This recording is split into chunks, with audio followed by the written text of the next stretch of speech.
Hello students of class 8. Today we will start with our next exercise, and in this exercise we will learn that the properties of quadrilateral. ठीक है, जितने भी quadrilateral होते हैं तो उनकी क्या क्या properties होती है, जैसे पैरेललोग्राम हो गया, फिर आपका ट्रेपेजियम, रोम्बस, स्क्वायर, रेक्टेंगल, इन सब की प्रॉपर्टीज के बारे में हम लोग जानेंगे। हम लोग जानेंगे कि इसके साइड्स कैसे होते हैं, क्या इक्वल होता है, क्या कैसे इक्वल होता है। So now let's start with our exercise. First is parallelogram. पहला क्या है हम लोग का? पैरेललोग्राम। ठीक है, इसका मतलब पैरेललोग्राम, पैरेललोग्राम। यहाँ पे प्रॉपर्टी 1 कहती है the opposite sides of parallelogram are equal. Opposite sides जो होंगे पैरेललोग्राम के वो इक्वल होंगे। ठीक है, इसको मैं थोड़ा और बड़ा कर दे रहा हूँ, अब आपके और क्लियर हो जाएगा। अपोजिट साइड्स जो है वो इक्वल होंगे। Property number 1, the opposite sides of parallelogram are equal. मतलब क्या होगा कि जो AB होगा, AB किसके बराबर होगा? DC के। AB किसके बराबर हो जाएगा? DC के। और DA किसके बराबर हो जाएगा? CB के। ठीक है, पहली प्रॉपर्टी ये हो गई। अपोजिट साइड्स जो होंगे वो क्या होंगे? बराबर होंगे, इक्वल होंगे। दूसरी प्रॉपर्टी यह है कि opposite angles of parallelogram are equal. Opposite angles क्या होंगे? Angle A, angle C, angle B, angle D बराबर होगा। ठीक है, एंगल A किसके बराबर होगा? एंगल C के।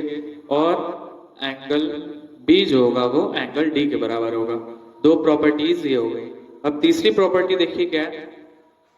तीसरी प्रॉपर्टी है diagonals of parallelogram bisect each other. ठीक है, diagonals bisect each other. Diagonals bisect each other. Diagonal क्या करते हैं? बाइसेक्ट करते हैं, एक पॉइंट पे मीट करते हैं। जैसे ये है डायगोनल और ये डायगोनल है, ये यहाँ पे बाइसेक्ट कर रहा है, मीट कर रहा है। तो तीन प्रॉपर्टीज हम लोग ने पढ़ ली पैरेललोग्राम की। पहले क्या? Opposite sides are equal, AB और DC बराबर होगा। फिर आपका DA और CB, ये पहली प्रॉपर्टी हो गई, अपोजिट साइड्स आर इक्वल। दूसरी प्रॉपर्टी क्या है? Opposite angles are also equal. Opposite angle क्या होगा? Angle A, angle C, angle B और एंगल D भी बराबर होगा। और थर्ड प्रॉपर्टी क्या है? Diagonals bisect each other. Diagonals क्या होते हैं? बाइसेक्ट करते हैं, एक दूसरे से मिल जाते हैं। ये हो गई आपकी तीन प्रॉपर्टीज ऑफ पैरेललोग्राम। पूरे चैप्टर में बस मेन कॉन्सेप्ट यही है। ठीक है, नेक्स्ट देखिए ट्रेपेजियम। ट्रेपेजियम क्या होता है? What is a trapezium?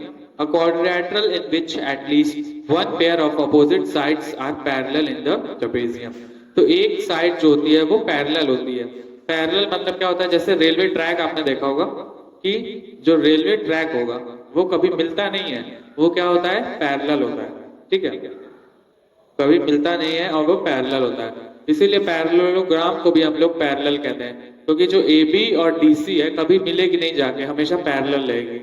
Parallel भी रहती है और बराबर भी रहेगी। ठीक है, opposite sides are parallel and equal. उसी तरह जो ट्रेपेजियम होता है, इसमें होता है one pair of opposite side is parallel. ठीक है, one pair of opposite side is parallel. कोई भी एक pair of opposite side parallel हो। अब मैं इसको एक्सप्लेन कर दे रहा हूँ। यहाँ पे आप देख सकते हैं कि ये जो DC है, ये इसका शेप थोड़ा ऐसे है। इसका शेप कैसे है? थोड़ा स्लांट है, कर्व है। तो एक पॉइंट ऐसे आगे जाएगा कि ये मिल जाएंगे जाके। ठीक है, एक पॉइंट ऐसा आएगा, इसको अगर हम एक्सटेंड करेंगे तो ये आगे जाके एक ना एक पॉइंट पे मिल जाएंगे। ठीक है, DA और CB। लेकिन जो DC और AB है वो पैरेलल है, पूरा कभी मिलेंगे नहीं। DC भी एक स्ट्रेट लाइन है और AB भी एक स्ट्रेट लाइन है। ठीक है, तो ये दोनों कभी मिलेंगे नहीं, कभी इंटरसेक्ट नहीं होंगे। तो यही होता है ट्रेपेजियम। ट्रेपेजियम ये होता है कि one pair of opposite sides are parallel. ठीक है, a quadrilateral in which at least one pair of opposite sides are parallel. तो यहाँ पे वन पेयर क्या हो गया? AB और DC, ये दोनों पैरेलल हैं, इसीलिए ये आपका ट्रेपेजियम हो गया। नेक्स्ट देखिए स्टूडेंट्स, रोम्बस। नेक्स्ट क्या है आपका? रोम्बस। रोम्बस क्या होता है? रोम्बस एक पैरेललोग्राम होता है। ठीक है, rhombus is a parallelogram. All the rhombus are parallelogram but not all the parallelogram are rhombus. तो रोम्बस में क्या होता है कि सारी साइड्स बराबर होती हैं। ठीक है, अब सारी साइड्स क्या हो गई? EF जो है वो ये वाली साइड FG के बराबर हो जाएगी।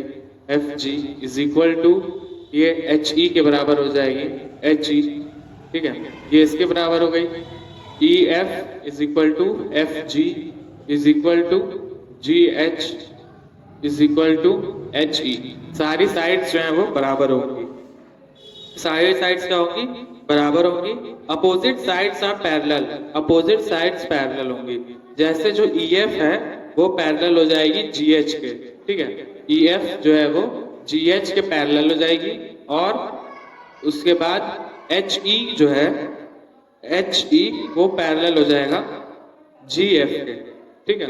अपोजिट साइड्स पैरेलल होंगी और सारी साइड्स बराबर होंगी। दो प्रॉपर्टी हो गई। फिर opposite angles are equal, opposite angle बराबर होगा, एंगल ई और एंगल जी बराबर होगा, एंगल एच और एंगल एफ बराबर होगा। Angle E is equal to angle G and angle F is equal to angle H. तो ये सारी प्रॉपर्टीज हो गई। फिर क्या है, adjacent angles are supplementary. Adjacent मतलब सटे हुए, मिले हुए एंगल्स। तो एफ और ई, ठीक है, ये दोनों सप्लीमेंट्री एंगल्स हैं। सप्लीमेंट्री एंगल्स क्या होता है, सप्लीमेंट्री एंगल्स वो एंगल्स होते हैं कि जिन दो एंगल्स का सम 180 डिग्री हो। तो यहाँ पे अगर हम ई और एफ को ऐड करेंगे तो इनका सम होगा 180, ठीक है।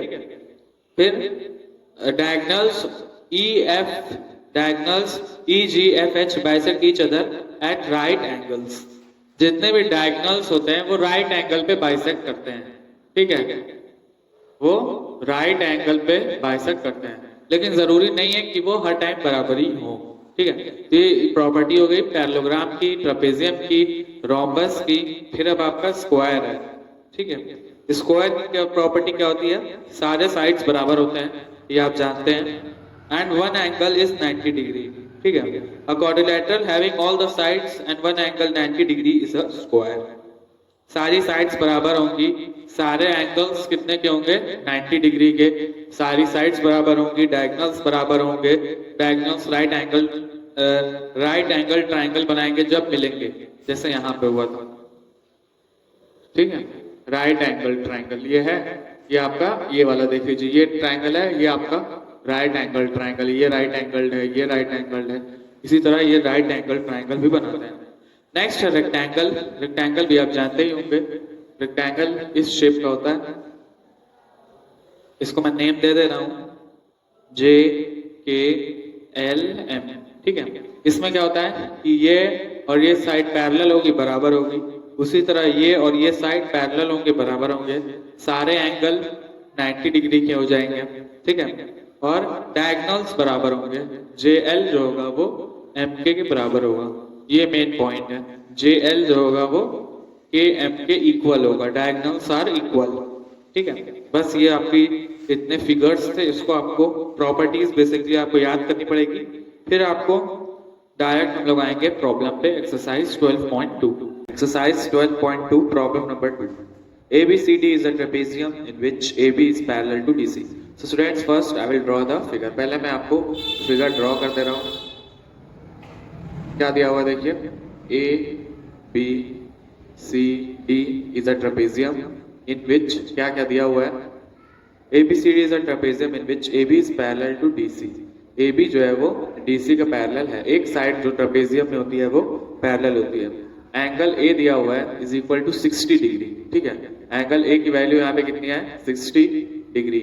और क्या दिया हुआ है, angle B, angle B is equal to 70 degree. Here angle B's measure is 70 degree. You have to find the measure of other two angles. मतलब कि आपको एंगल C फाइंड करना है और एंगल D फाइंड करना है। तो उसके लिए स्टूडेंट्स आपको ट्रांसवर्सल खींचनी होगी यहाँ पे, ठीक है। ये जब दो पैरेलल लाइंस को एक ट्रांसवर्सल डिवाइड करती है तो उसमें कई सारी चीजें बराबर हो जाती हैं। जैसे करस्पॉन्डिंग एंगल्स होते हैं वो बराबर हो जाते हैं, अल्टरनेट एंगल्स होते हैं वो बराबर हो जाते हैं। तो इसको अगर आपको फिर से रिवाइज करना है तो मैंने अभी रिसेंट क्लास 7th में इसी के ऊपर एक वीडियो डाली है, ठीक है। Transversal, parallel line, corresponding angles, क्या क्या चीजें बराबर होती हैं, तो उसको एक बार आप लोग देख लीजिएगा जाके, आपको समझ में आ जाएगा। तो बेसिकली तीन चीज होती है, करस्पॉन्डिंग एंगल बराबर होते हैं, फिर अल्टरनेट एंगल्स बराबर होते हैं इंटीरियर और एक्सटीरियर, और angles on the interior angles on same side of transversal ये होते हैं कितने के 180 डिग्री के, दोनों का सम सप्लीमेंट्री होते हैं दोनों, ठीक है। तो इसको आप लोग अगर ऐसे नहीं समझ में आ रहा है तो मैंने क्लास 7th में इसी के ऊपर एक वीडियो बनाई है अभी रिसेंटली, उसको आप लोग वॉच कर लीजिएगा, ठीक है। तो यहाँ पे देखिए 60 ये है, तो ये वाला एंगल भी आपका 60 हो जाएगा। क्यों हो जाएगा? क्योंकि ये इंटीरियर एंगल है, अल्टरनेट इंटीरियर एंगल, इसका नाम हम लोग 1 दे दे रहे हैं, ठीक है। ये हो जाएगा angle A is equal to angle 1 कितने के बराबर है 60 डिग्री, और रीजन में क्या लिखेंगे आप लोग, अल्टरनेट इंटीरियर एंगल, ठीक है। अल्टरनेट है और इंटीरियर एंगल है, तो ये आपका 60 हो गया। फिर एंगल डी निकालने के लिए आप लोग क्या कर सकते हैं, 180 में से माइनस कर देंगे, 180 माइनस 60, ठीक है। तो कितना हो जाएगा 120 डिग्री। एंगल डी की वैल्यू कितनी आ जाएगी 120। यहाँ पे रीजन लिख दीजिएगा, स्ट्रेट लाइन, स्ट्रेट लाइन, ठीक है। ये हो गया। इसको सॉल्व करने के कई सारे मेथड हैं। आप यहाँ पे डायरेक्ट जो मैंने आपको बताया था कि तीसरी वाली जो प्रॉपर्टी होती है कि angles on the same side of transversal are supplementary, ठीक है। तो ये और ये सप्लीमेंट्री भी है, मतलब अगर हम एंगल डी से डायरेक्ट 60 माइनस कर देंगे तो तभी हमारा आंसर आ सकता है। तो इन सारे सवाल को सॉल्व करने के लिए कई सारे मेथड्स होते हैं, ठीक है। तो आपको जो मेथड सूटेबल लगे आप उससे अपना काम कर लीजिएगा, ठीक है। तो एंगल डी की वैल्यू आ गई 80, आप लोग स्टूडेंट्स खुद से निकाल लीजिएगा। अब नेक्स्ट देखिए problem number 3, two adjacent angles of parallelogram are in a ratio of 5:4। Adjacent angles मतलब क्या होता है, मिले हुए एंगल। तो टू एडजेसेंट एंगल ये हो जाएगा 5x और ये हो जाएगा 4x, ठीक है। इसका नाम दे दे रहे हैं, देखिए इसमें नाम दिया है कि नहीं, नाम नहीं दिया हुआ है, ठीक है। तो यहाँ पे हम लोग लिख देंगे ABCD, ठीक है। अब यहाँ पे एंगल B जो होगा वो एंगल D के बराबर होगा, इज इक्वल टू 4x, ठीक है। क्यों होता है, क्योंकि अब पैरेललोग्राम के अपोजिट एंगल्स बराबर होते हैं। इसी तरह ये भी आपका हो जाएगा 5x, ठीक है। फिर आप क्या करिएगा, सबको ऐड करके 5x plus 5x plus 4x plus 4x is equal to 360। Quadrilateral के चारों एंगल का सम कितना होता है 360। इसको रख के इसकी वैल्यू फाइंड कर लीजिएगा, ठीक है। इसकी वैल्यू आप लोग फाइंड खुद से कर लीजिएगा। अब नेक्स्ट आइए प्रॉब्लम नंबर 4 में। प्रॉब्लम नंबर 4 भी पैरेललोग्राम ही का है। इसमें देखिए क्या क्या दिया हुआ है, lengths of two adjacent sides of parallelogram are 4 and 6। तो अगर सपोज करिए ये 6 सेंटीमीटर है तो ये आपकी 4 सेंटीमीटर है। पैरेललोग्राम की प्रॉपर्टी होती है कि opposite sides are also equal. तो हम यहाँ पे लिख देंगे AB is equal to DC is equal to opposite sides of parallelogram are equal, ठीक है। यहाँ पे पहले AB is equal to DC is equal to 6, फिर यहाँ पे ब्रैकेट में लिख दीजिएगा opposite sides of parallelogram are equal. उसी तरह यहाँ पे जो BC होगा BC is equal to AD is equal to 4, ठीक है। क्यों, opposite sides of parallelogram are equal. यहाँ पे रीजन जरूर लिख दीजिएगा। उसके बाद पेरीमीटर आपको फाइंड करना है। क्या फाइंड करना है इसमें, फाइंड इट्स पेरीमीटर। पेरीमीटर का मतलब होता है सम ऑफ ऑल साइड्स। तो यहाँ पे लिख दीजिएगा perimeter, perimeter is equal to sum of all side, sum of all sides, ठीक है। तो यहाँ पे 4 प्लस 4 प्लस 6 प्लस 6 20 आएगा, 20 सेंटीमीटर, वही आपका आंसर हो जाएगा 6। और प्रॉब्लम नंबर 5 आप लोग खुद से कर लीजिएगा। 6 में देखिए इन अ पैरेललोग्राम WXYZ, ठीक है। ये भी अच्छा सवाल है, इसको भी देखा जाए कैसे सॉल्व करना है। ये पैरेललोग्राम है WXYZ, ठीक है। क्या क्या दिया हुआ, angle W is equal to 70 degree. ये किसकी वैल्यू है 70 डिग्री है। फिर आपको क्या फाइंड करना है, find the measure of angle XYZ, ठीक है। इसकी वैल्यू हमें फाइंड करनी है, इसकी वैल्यू फाइंड करनी है। तो यहाँ पे देखिए जो एंगल W होगा एंगल Y के बराबर होगा, इज इक्वल टू 70, ब्रैकेट में लिख दिया opposite angles of parallelogram are equal, ठीक है। फिर आप क्या करिएगा, लिख दीजिएगा 70 plus x plus 70 plus x is equal to 360। Solve कर लीजिएगा तो x की वैल्यू आ जाएगी, वही स्टूडेंट्स आपका आंसर हो जाएगा। अब नेक्स्ट आइए देखिए, बस ये ध्यान रखिएगा कि ब्रैकेट में आप रीजन जरूर दीजिएगा। अगर आपने ब्रैकेट में रीजन नहीं दिया तब मैं आपका आंसर गलत कर दूंगा, ठीक है। अब नेक्स्ट देखिए प्रॉब्लम नंबर 8 पे 12.32 JKLM is a trapezium in which JK is parallel to LM। यहाँ पे देखिए JK एल, ये आपका ट्रेपीजियम है, ठीक है। क्या क्या दिया हुआ है, जे के एल एम, ये हो गया। फिर यहाँ पे क्यू और पी, ये नीचे ऐसे आ रही है लाइन परपेंडिकुलर, क्यू है और ये आपका पी है, ठीक है। और क्या क्या दिया हुआ है, ये वाला एंगल 40 डिग्री का है, ठीक है।